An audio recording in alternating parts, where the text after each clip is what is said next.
selamat datang di negeri plus 62. Negerinya orang-orang batu, rebel, ngeyel dari dulu. Halo sobatku sekalian, dimanapun kalian berada, bagaimana kabarnya? Semoga sehat selalu dan beras di rumah belum habis.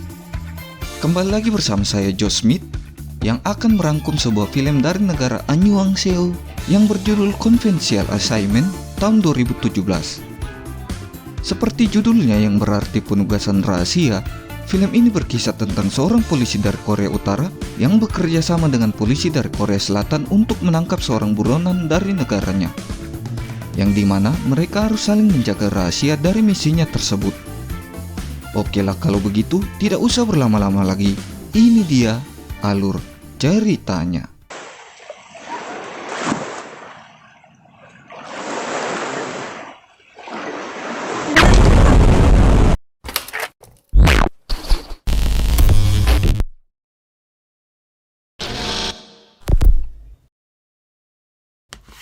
Diawali dengan penampakan pabrik di Korea Utara yang menjadi tempat pencetakan uang palsu, di mana di sekitar situ sudah ada beberapa polisi yang sedang berjaga yang dipimpin oleh seorang pemuda ganteng bernama Cheol Reung.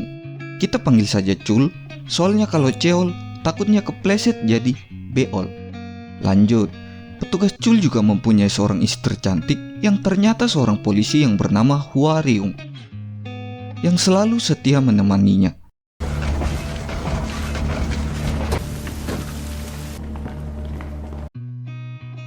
Tiba-tiba terdengar suara tembakan dari dalam pabrik, yang ternyata itu adalah penyerbuan dari pasukan khusus yang mencoba merampas plat cetakan uang palsu di situ.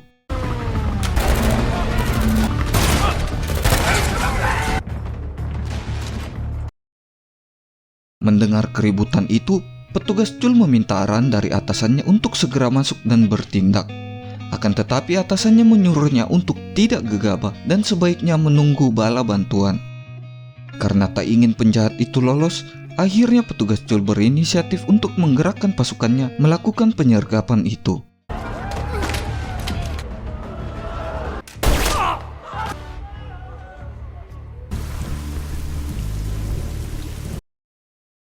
Tidak lama kemudian, atasannya pun muncul, yang bernama Cha Ki-sung. Kita panggil saja Ki-sung. Ternyata dialah orang yang menyewa pasukan khusus itu dan merencanakan pencurian cetakan uang tersebut. Ia juga menyuruh petugas Chul untuk menarik pasukannya dan menyerahkan diri karena Ki-sung telah menahan istrinya. Tak punya pilihan lain, akhirnya petugas Chul menurunkan senjatanya dan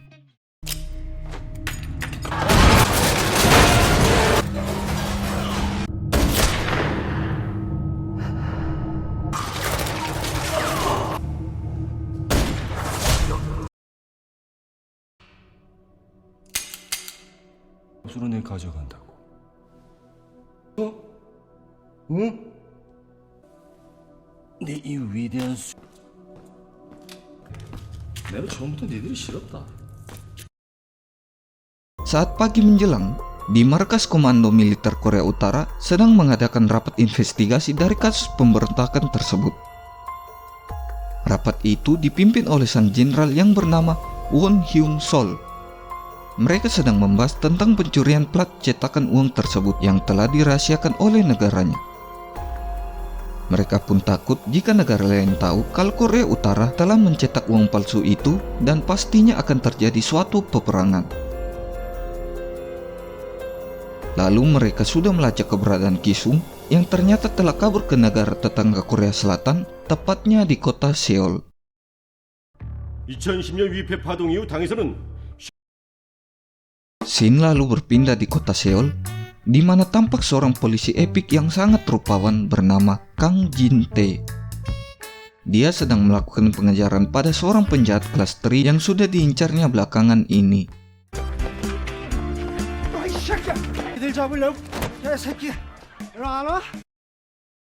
Tiba-tiba ia mendapat telepon dari anaknya yang menagih janjinya untuk dibelikan iPhone baru. Lalu tidak lama kemudian penjahat itu pun lolos. Setelah balik ke kantornya, Jin-tae pun dimarahi oleh komandannya bernama Pyo Banjang karena telah meloloskan penjahat tersebut. Alhasil, Jin-tae pun diskorsing 3 bulan oleh komandannya karena telah teledor dalam tugasnya. Kita kembali ke Korea Utara, di mana sang Jenderal Mr. Won sedang menginterogasi petugas Chul yang masih hidup. Mr. Won menduga jika petugas Chul sudah bersekongkol dengan Kisung dalam pemberontakan tersebut. Saat ingin ditembak, petugas Chul mengatakan jika dirinya tidak akan mati sampai ia bisa membalaskan dendam ke Kisung yang telah membunuh istrinya. Mendengar akan hal itu, Mr. Won memberikannya kesempatan sekali lagi untuk menangkap Kisung. Hal itu bisa terwujud karena dalam seminggu lagi kebetulan akan diadakan pertemuan eksekutif antar negara Korea Utara dan Selatan. Petugas Chul akan dibawa dalam acara tersebut dan ditugaskan untuk mencari Kisung serta mengambil kembali plat cetakan yang telah dicurinya. Balik lagi ke panutan kita, yaitu Kang Jin-tae yang sedang tertidur pulas menikmati masa skorsingnya. Namun ia dibangunkan oleh anaknya bernama Kang Yuna yang menagih kembali janjinya untuk dibelikan iPhone baru. Kemudian datang lagi adik iparnya yang ingin meminjam uang padanya bernama Park Min-young, serta istri tercintanya Park So-hyun yang mengabarkan jika komandannya Banjang sedang menunggunya di luar. Singkat cerita, Jin-tae bertemu dengan komandannya yang ternyata ingin memberinya misi khusus untuknya pada pertemuan eksekutif negara Korea Utara dan Korea Selatan besok. Misinya yaitu melakukan pengawalan pada seorang polisi Korea Utara bernama Chul Ryung yang dikabarkan sedang melakukan pengintaian pada seorang buronan yaitu Kisung. Jin-tae diminta untuk mengawasi gerak-gerik Chul dan mencari tahu apa maksud dan tujuannya untuk mengintai Kisung. Jika misi ini berhasil, komandannya berjanji akan mempromosikannya naik jabatan yang baru. 그동안 묵묵부답이었던 북한이 마, 세상에 이런 기회가 또 어디 있냐? Keesokan harinya, Jin-tae bersama komandannya menemui organisasi NIS. NIS juga telah mendapat info jika buronan Kisung telah mendarat ke Korea Selatan. Karena belum mengetahui kejahatan yang dilakukan Kisung, maka Jin-tae diminta untuk selalu bersama Chul kemanapun ia pergi. Terserah mau dia lagi mandi kek, mau dia lagi boker kek, terserah. Pokoknya Jin-tae harus menempel terus padanya. Tidak lama kemudian acara pertemuan eksekutif pun digelar.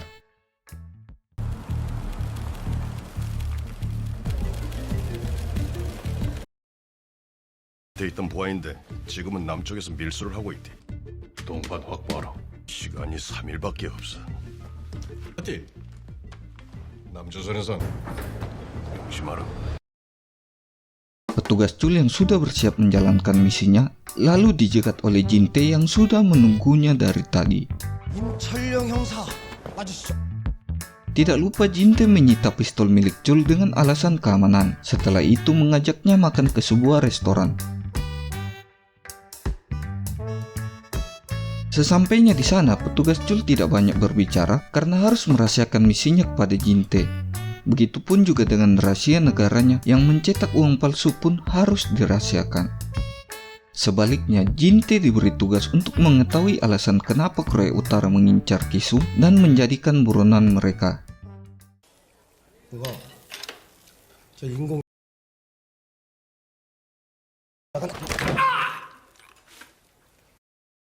Maka dari itu Jin-tae meminta kepada petugas Chul untuk berhati-hati dalam menjalankan misinya, karena gerak-geriknya akan selalu diawasi oleh Korea Selatan.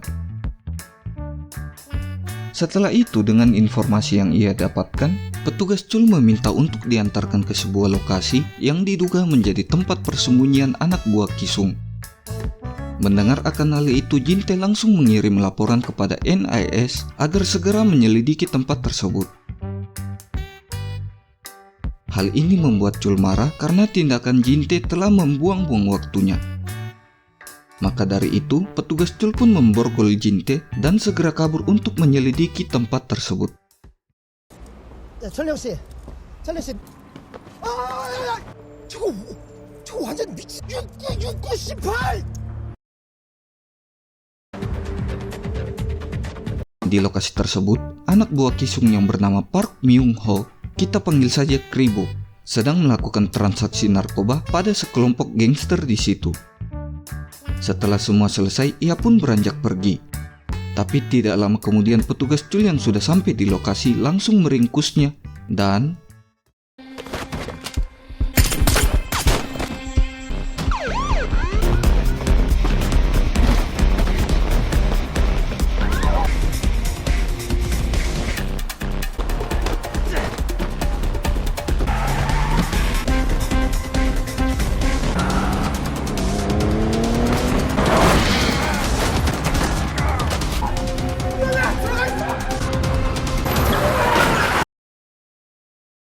setelah berhasil kabur, Kribo lalu melaporkan kejadian tersebut kepada Kisung yang membuatnya kaget karena petugas Cul ternyata masih hidup. Kembali lagi ke kantornya, Jinte kembali dimarahi lagi oleh komandannya karena aksi petugas Cul yang hampir membahayakan warga setempat.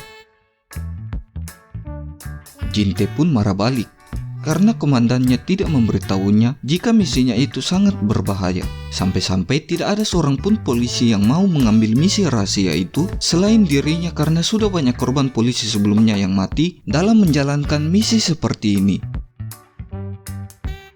Alhasil, komandannya pun membujuk Jinte untuk membawa petugas Cul menginap di rumahnya agar pengawalannya menjadi mudah.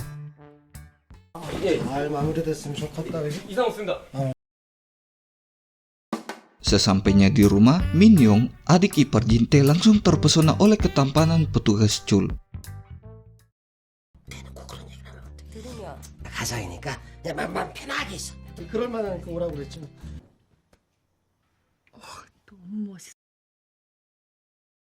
Jinte yang mengetahui kalau petugas Cul sedang di kamar mandi, segera memasang alat penyadap ke handphone Cul. Tidak lama kemudian petugas Cul menemukan kartu penyadap tersebut dan membuangnya. Ia lalu melaporkan kepada sang jenderal tentang perkembangan misinya dan sang jenderal pun mengingatkan kalau ia hanya mempunyai waktu kurang dari 48 jam untuk menyelesaikan misi itu. Keesokan paginya, keluarga Jinte yang sedang menyiapkan sarapan terbaiknya merasa kaget karena mengetahui jika tamunya adalah seorang polisi dari Korea Utara. Melihat reaksi keluarganya, Jinte yang merasa bangga karena seorang polisi Korea Selatan lalu membahas sesuatu yang menjelek-jelekan polisi Korea Utara. Tapi malah sebaliknya, keluarga Jinte malah melayani petugas Cul dengan ramah dan mencuekin Jinte yang membuatnya cemburu. 빨리 나가야지. 드세요. 계속 안 먹네. 신경 쓰지 말아요. 신경 쓰지 마세요. 뭐 우리 집 사람이 잘 만들. 북한 사람이라고 다 배고. Scene berpindah di mana Kisung sedang melakukan negosiasi bisnis kepada salah satu mafia Korea Selatan bernama Yoon Hoo Jang. Tampak terlihat ia sedang menunjukkan hasil cetakan uang palsu itu di depan Mr. Yoon. Namun merasa tak puas karena belum melihat plat cetakan uang palsu tersebut, ia pun meminta untuk mengeceknya sendiri. Kisung pun bersedia mengatur jadwal ulang pertemuan untuk memperlihatkan plat cetakan tersebut, asalkan Mr. Yoon mau membelinya dengan harga yang dia tentukan. 잘 생각하셨습니다. 대신 경고하네. 시간이 많지가 않은데. Kita kembali kepada Jinte dan Cul yang sedang mencari keberadaan Kribo melalui jejak rekaman CCTV. Mereka lalu menuju ke tempat tersebut dan bertemu dengan beberapa gangster yang sedang melakukan pesta narkoba. Jinte pun lalu menanyakan keberadaan si Kribo kepada mereka dan 혹시 이렇게 들쑤시고 다녀도 되는 거냐? 내가 얘기.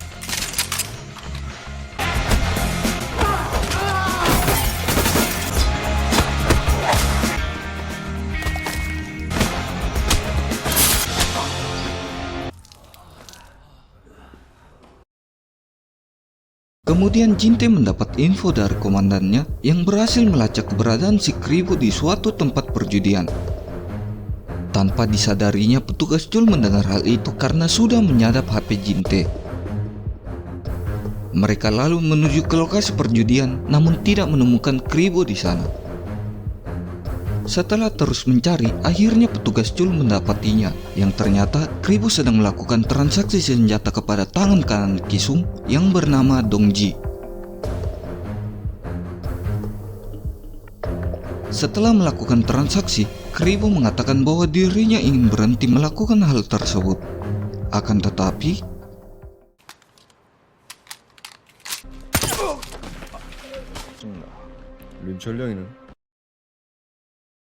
Jinte yang tidak sadar jika dirinya sudah ditinggal lagi oleh Chul harus menghadapi beberapa preman yang mengetahui jika dia adalah polisi. Dan 선영아! 선영아!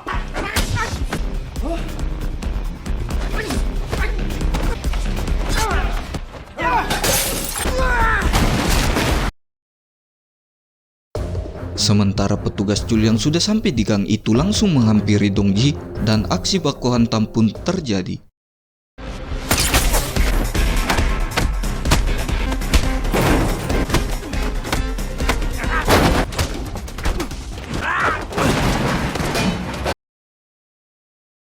Tidak lama kemudian, Dongji yang sadar akan kehadiran para polisi lalu bergegas kabur dari situ. Jinte yang sudah berada di gang itu juga lalu menyerahkan HP si Kribo kepada juniornya untuk diselidiki lebih lanjut. Dalam perjalanan pulang, Jinte bertanya kepada Chul tentang apa yang sebenarnya terjadi. Lalu petugas Chul mulai sedikit bercerita. Ia mengatakan jika buronan Kisung mempunyai anak buah dari pasukan khusus militer. Kisung juga telah membunuh para pasukannya yang sudah dianggapnya seperti keluarganya sendiri. Maka dari itu Chul ditugaskan ke Korea Selatan untuk menangkap Kisung dan membawa kembali ke negaranya lalu diadili. Tidak lama setelah itu Jinte mendapat telepon dari komandannya. Ia dimarahi lagi karena telah lalai sampai membuat Kribo tewas. Jinte lalu mengatakan jika hal itu adalah perbuatan dari pasukan khusus milik Kisung. Dan lagi-lagi percakapan mereka yang disadap didengar oleh petugas Chul. Sesampainya di rumah, Jinte menutupi luka tikaman yang didapatnya tadi karena takut dimarahi istrinya. Sementara petugas Chul sedang diobati oleh Minyong karena ingin mendapatkan simpati darinya. Sadar akan hal itu, petugas Chul pun jujur kalau sudah mempunyai seorang istri.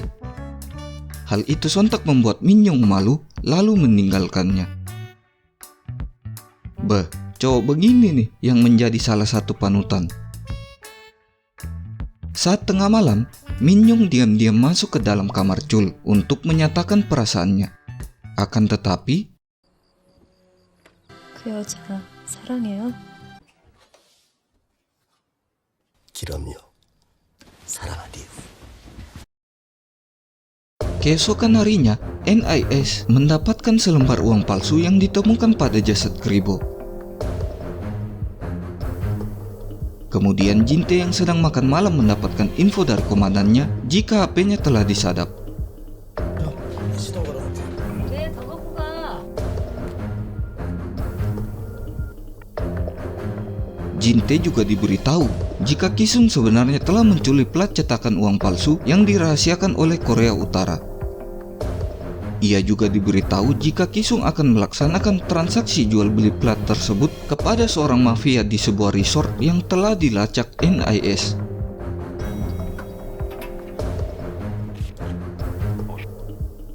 Petugas Chul lalu menanyakan info apa yang dia dapatkan. Tapi karena kesal HP-nya telah disadap oleh Chul, Jinte tidak mau mengatakan hal tersebut. Saat dalam perjalanan, Jinte mengharapkan kejujuran dari Chul untuk mengatakan maksud dan tujuannya yang sebenarnya. Petugas Chul mengatakan jika apa yang sudah dia ceritakan sebelumnya bukanlah suatu kebohongan. Untuk itu petugas Chul berjanji akan menyerahkan plat cetakan itu pada pihak Korea Selatan jika Kisung bisa ditangkap.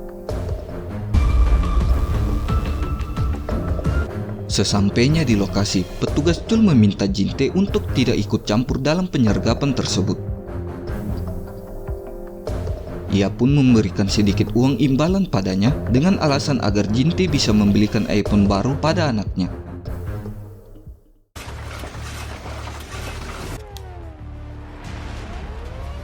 Kemudian Mr. Yun yang sudah memeriksa keaslian plat cetakan tersebut mengatakan jika harga yang dipatok oleh Kisung terlalu mahal. Hal itu sontak membuat Kisung marah dan langsung menghabisinya. 4천만.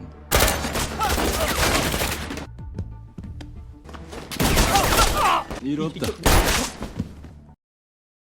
Di atas gedung, petugas Jul yang sedang bersiap untuk melakukan penyergapan lalu dihampiri Jinte yang merasa khawatir terhadapnya. Tidak mau buang-buang waktu, akhirnya Jul pun melakukan aksinya.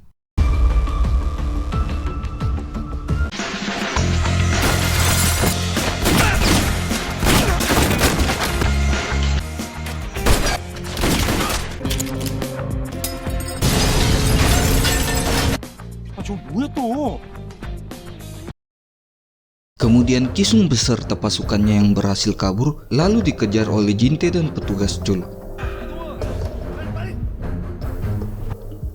Saat dalam perjalanan, Jinte ditelepon lagi oleh komandannya yang mengatakan jika ia harus segera mendapatkan plat tersebut, bagaimanapun caranya sekalipun ia harus menangkap Jul. Merasa tak tega, Jinte lalu mengingatkan Jul pada janjinya yang akan menyerahkan plat cetakan itu pada Korea Selatan jika sudah menangkap Kisung. Dan dari sini aksi kejar-kejaran pun dimulai. 저기 있다. 북한하고 공조 수사하는 거 탄로날까봐 아니면 야.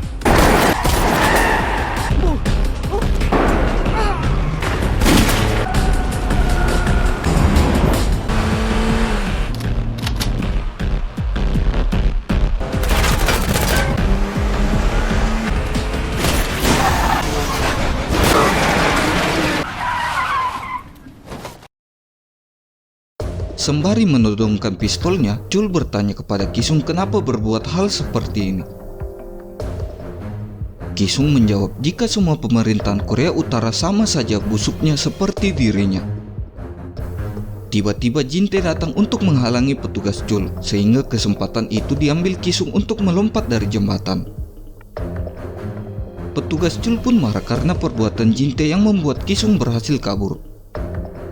Ia pun jujur mengatakan jika Kisung bukan hanya telah membantai pasukannya, tapi juga telah membunuh istri tercintanya. Yang ternyata petugas Jul baru mengetahui jika saat itu istrinya sedang mengandung. Merasa bersalah, akhirnya Jinte menyerahkan plat cetakan itu pada Jul. Jinte berharap setidaknya Jul bisa menyelesaikan tugasnya sekalipun Kisung kabur. Jinte juga mengatakan jika mendiang istrinya pasti akan mengharapkan hal itu. Ia pun berjanji akan menangkap Kisung jika dia menemukannya lagi.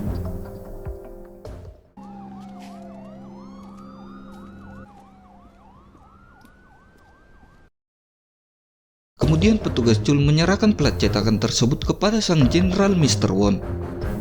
Sang jenderal pun mengapresiasi hal tersebut dan mengatakan jika besok mereka akan kembali ke Korea Utara. Di sisi lain, Jinte yang sedang dalam perjalanan pulang lalu mendapatkan telepon dari seseorang. Ternyata itu adalah telepon dari Kisung yang sudah menyandra keluarganya dan meminta Jinte untuk menyerahkan kembali plat cetakan tersebut.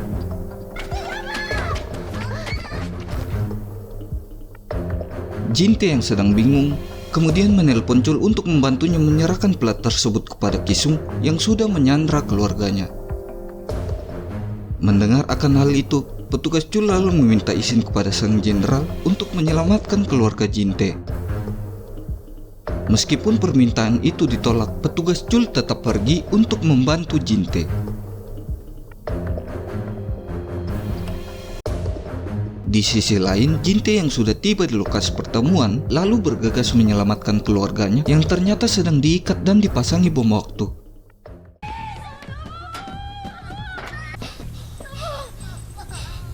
Kisung yang melihat hal itu langsung menanyakan Jinte tentang keberadaan plat tersebut.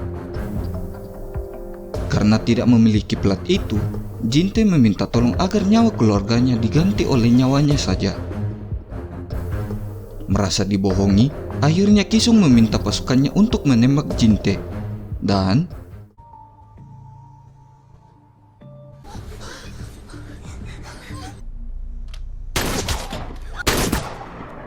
늦어서 미안합니다. Petugas Chul yang sudah sampai di situ lalu bernegosiasi kepada Kisung untuk melepaskan Jinte beserta keluarganya.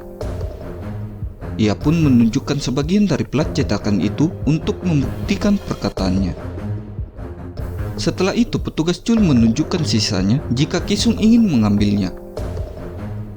Kesempatan itu juga langsung dimanfaatkan Jinte untuk membebaskan keluarganya dan bergegas kabur dari situ.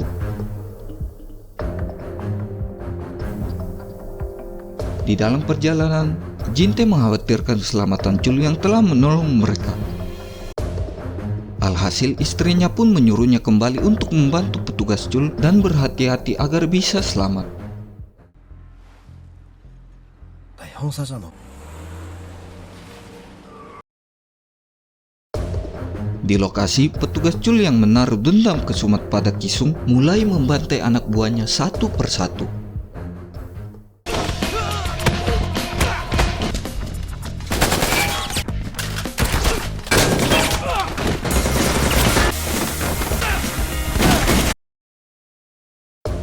Dan tibalah saat dimana dia harus berhadapan lagi dengan Dongji. 야, 저 있다.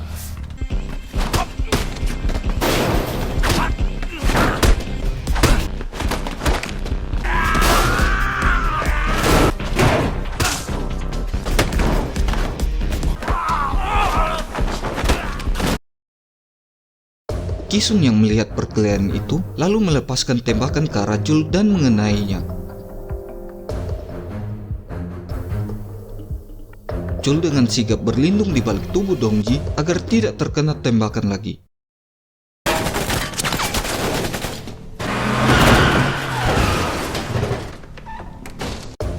Tak lama kemudian muncul Lord Jinte yang mencoba membantu Chul. Ia lalu memberikan beberapa amunisi kepada Chul dan memberitahu jika Kisung sudah mencoba kabur. Lalu, 너 내가 특대로 사준 거 알지? 이 새끼가 어디 갔어? 엄청 빠른 애가.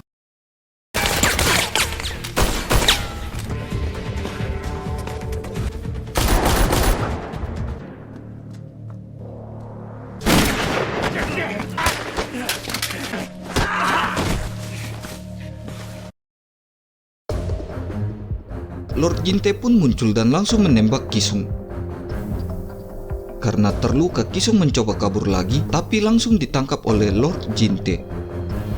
Lord Jinte yang tidak bisa bela diri akhirnya dengan mudah dikalahkan oleh Kisung. Saat ingin menghabisi Jinte, tiba-tiba petugas Chul langsung menembaknya hingga tewas.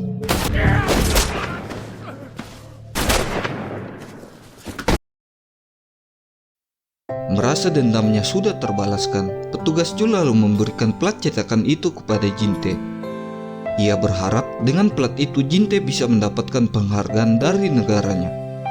Akan tetapi Lord Jinte menolak hal itu dan langsung membuang plat tersebut. Lord Jinte tahu jika plat itu terungkap, maka petugas Chul pasti akan dihukum mati oleh negaranya. Dan film pun itulah tadi alur cerita dari film Confidential Assignment yang pertama. Jika ada salah kata atau hal yang kurang berkenan, mohon maaf lahir dan batin. Jangan lupa like, komen, dan subscribe. Akhir kata, sekian dari saya dan terima. Fuck me, I'm looking in the mirror, so foggy, but I've never seen clearer. I don't really think anyone can save me, and honestly I'm not really sure I want saving. I like to be my own worst enemy. There's no risk if you don't try at anything, so I'ma just keep buying everything. See you in the next life, have to be a better me. I don't think that my head's on straight, gotta flip it and grip it and go and get an x-ray. What's wrong with me? I just feel weight pushing on my chest and it squeezes till I suffocate. Better change my mindset, meditate. It's pretty cool that I'm alive and have better days. I could walk, see, hear, I should celebrate. Think I could change my mind, maybe